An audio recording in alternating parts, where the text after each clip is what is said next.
Welcome to the Wellness Project with Des. I'm your host, Des, a mental health therapist and holistic wellness coach. On this podcast, I bring you conversations with experts in mental health and wellness, along with powerful firsthand stories from those who have navigated their own mental health journeys. Together, we explore practical tips, tools, and strategies to support your well-being, offering hope, encouragement, and inspiration along the way. I'm so grateful that you're here. If you enjoy the show, I'd love for you to take a moment to leave a review on iTunes and rate the podcast 5 stars on Spotify. Your support helps the Wellness Project with Des to grow, bringing even more incredible guests and valuable insights to our community. And make sure you are subscribed so you don't miss a thing. Enjoying the podcast? Stay tuned until the end to find out how you can support the show and ways we can work together. Now let's dive in.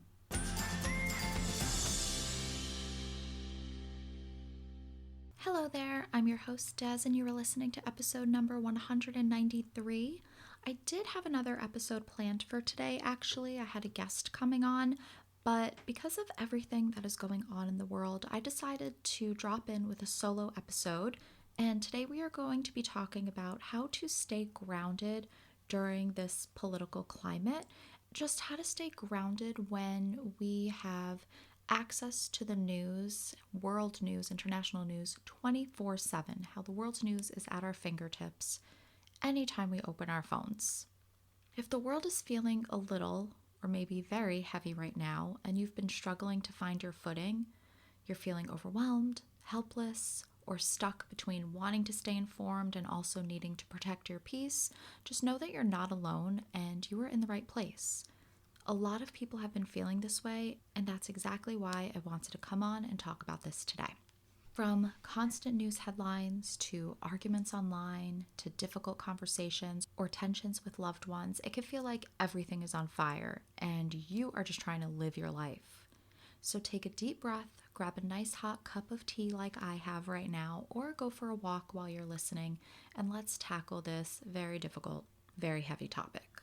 So let's just be real. There is a lot happening in the world, and it is hard. There's wars, genocide, violence, social justice issues, climate change, constant battles online, and most of my listeners are in the US. So if you're in the US, you know that there is a lot going on just domestically.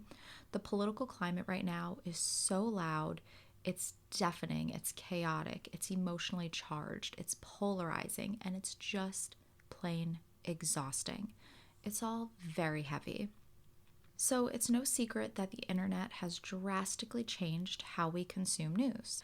Between endless social media platforms, screen addiction, constant access to world news just 24/7, our nervous systems are in overdrive.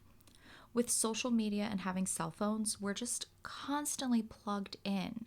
There's very little space to process before the next headline hits. And the thing is that our nervous systems were never meant to be exposed to world events like this, let alone in real time. This creates a constant cycle of fight, flight, or freeze. Our brains cannot tell the difference between a real, perceived, imagined, or imminent threat. When we are exposed to tragedies around the world and experience the suffering of others in real time and injustices happening to ourselves, our community, our neighbors, our minds and bodies react. Just because there are significant events happening all over the world all the time does not mean that our bodies were meant to be exposed to or absorb all of it. So first off, I want you to give yourself some grace. You are not selfish for wanting to protect your mental health. Our nervous system just was not designed to hold the weight of the entire world all at once. It's okay to feel like this is a lot, because it is. There's this unrealistic pressure to always know what's going on, and yes, awareness is important. Please do not misunderstand. That's not what I'm saying. It is so important to be aware, to be informed, but also keep in mind that it is literally impossible to know everything that is going on. That is just unrealistic. There is no way to keep up with everything, so go easy on yourself. I say this all the time, so I'm going to say it again. There is a very fine line between staying informed and absolutely spiraling. When doom scrolling, reading articles, watching videos on current political events or tragedies around the world, I want you to take a moment and ask yourself this question. Does this information make me feel empowered and educated, or does it leave me feeling hopeless and paralyzed? If it's the latter, it may be time to set a boundary. Here are a few things that you can do, a few actions you can take that may help. Set a timer for reading or watching the news, or you can have designated times when you are catching up on current events, like maybe during your lunch break or for a few minutes after dinner. Try to limit endless doom scrolling and establish a limited amount of time that you are catching up on the news. Unfollow or mute accounts that leave you feeling overwhelmed, hopeless, or helpless. Pick one or two trusted sources instead of just doom scrolling random headlines. Make sure these are unbiased and fact-based. Stay away from opinion pieces and propaganda because their main purpose is to elicit strong emotion. And take intentional breaks. Give yourself permission to unplug. You're allowed to disengage to preserve your peace. You deserve to be informed and well. So let's talk about what self-care can look like during the current political climate and the state of the world and just being constantly exposed to breaking news. Grounding techniques are important as it's so easy for our nervous system to get hijacked and swept away. So here are some grounding techniques that you can try. Deep breathing, walking barefoot on the ground or in the grass, journaling, meditating, naming objects you see around the room that you are in, taking a walk outside, getting a hug from a loved one, cuddling your pet, or cuddling a soft blanket or stuffed animal. Moving your body. Move your body to release stress, tension, anxiety, and any negative energy that's held in your body, that's feeling trapped in your body.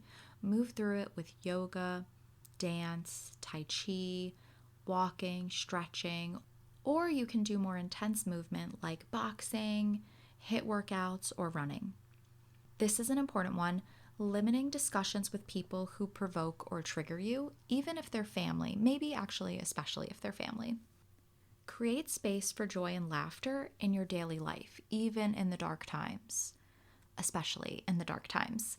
It's not ignoring the world, it's resourcing yourself so that you can show up stronger and build your resiliency. Get creative. You can paint, write, draw, play music, crochet. There are endless ways to be creative, so find what you enjoy, find what resonates with you. You can experiment a little bit. Creativity is a great way to express yourself and your feelings. Rest. Rest is so important. You need to recharge your batteries. You need to give yourself time and space to just be. Talk with a trusted friend or therapist.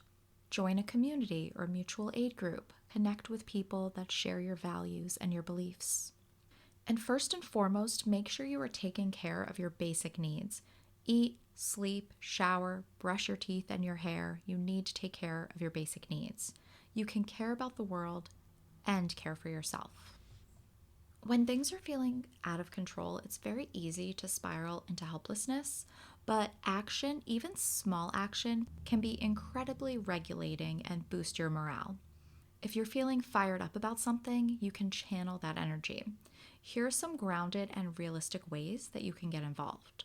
So pick one or two issues to focus on. You don't need to, and you just can't fix everything. So find what matters the most to you and just channel your energy into one or two causes that most resonate with you.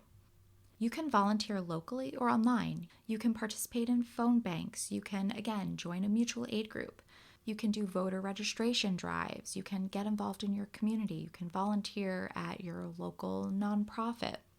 So piggybacking off of that, you can support organizations that are doing good work through donations or by amplifying their message. If you're working full-time, you have kids, a lot of people just don't have the time to volunteer, and that's okay. You can still support other organizations that are doing work that you feel is important. Along those lines, you can support businesses or creators that are aligned with your values and boycott ones that aren't. Use your voice. You can write your representatives. You can sign petitions. You can talk to your community. You can share thoughtful, factual posts on your social media. Give yourself time to rest. Keep in mind that activism is a marathon and not a sprint. You are not the whole movement, you're a part of it. You need to take breaks to prevent overwhelm and burnout. So let's talk about something that is ever so present and on a lot of people's minds: conflicts with strangers and loved ones. The tensions have been so thick you can cut them with a knife. Political conversations can bring up fear, frustration, and even grief, especially with the people that you love. It's going to be important for you to set boundaries. Some engagements are just not worth having, and that's hard to admit, that's hard to think about, but it's up to you to decide what is worth your energy and when you need to protect your energy. Make sure that you are connecting with and processing with safe people. Work to create a trusted community that you feel supported in. The hard thing is to realize that you are not always going to be able to change someone's mind or even have them see your point of view or understand your perspective. Keep in mind what is in your control and what is not in your control. You can share your views, you can share your opinions. You cannot control how other people receive or perceive them. Something that is in your control is living in your values. I know that there's a lot to this topic and we did not cover everything. This is just scratching the surface. I think that if you do want to stay informed, if you do want to stay educated, you don't always have to read current world news or current domestic news. You can read books, you can watch TED Talks, you can listen to audiobooks. You can stay educated while not activating yourself. And again, this is just barely scratching the surface. There is so much going on, but basically what I wanted to talk with you about is just taking care of yourself during this time. And before we wrap up, I want you to hear this. You are allowed to rest. You're allowed to unplug. You're allowed to care deeply and also protect your peace. You don't have to carry it all to still be a good, aware, compassionate human being. I want you to try to regularly check in with yourself. What do I need in this moment? How can I come back to myself? How can I ground myself into this present moment? Thank you so much for being here and tuning into this conversation. I know this topic is very heavy, but I hope you're walking away with feeling just a little more grounded, a little more empowered. Again, I know we didn't talk about a lot and this is barely scratching the surface, but I just wanted to hop on here and give you some tips, some tools, some strategies that could be helpful. I do plan to write a long form blog that I will have even more tips, tools, and strategies in, so look out for that. I am hoping it's going to be posted tomorrow. You'll be able to find that on my website at accordingtodez.com.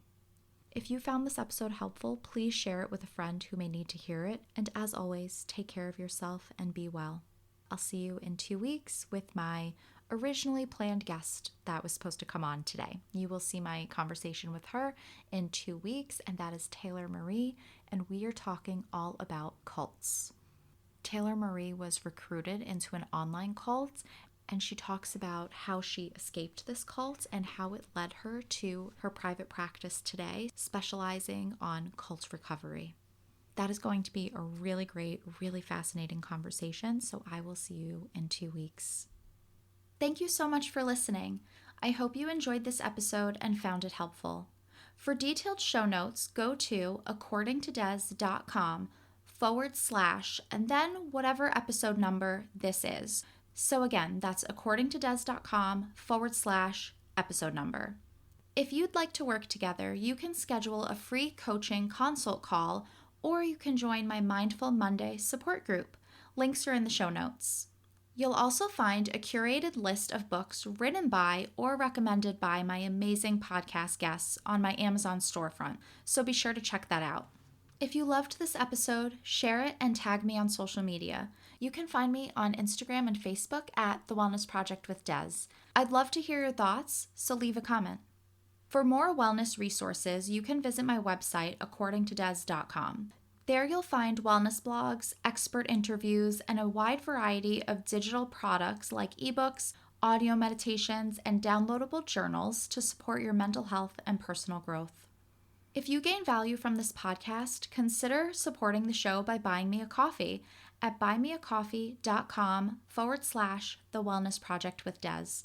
Your support helps the podcast to grow and allows me to continue bringing you incredible guests and valuable content. While you're at it, join my email list to stay in the loop on everything I have available for you.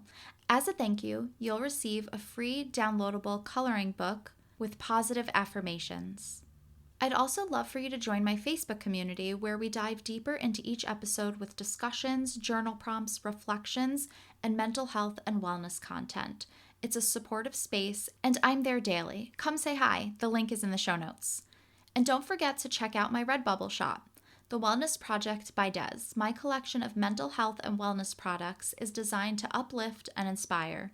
From fun and uplifting apparel to motivational notebooks and bags, you can browse the collection at my Redbubble shop and be sure to favorite my store because I'm always adding new designs. And if you have a custom idea, feel free to message me. I'd love to create something special for you. Thank you so much for being here. I'll be back soon with another episode, and until then, I hope you have a calm and peaceful week.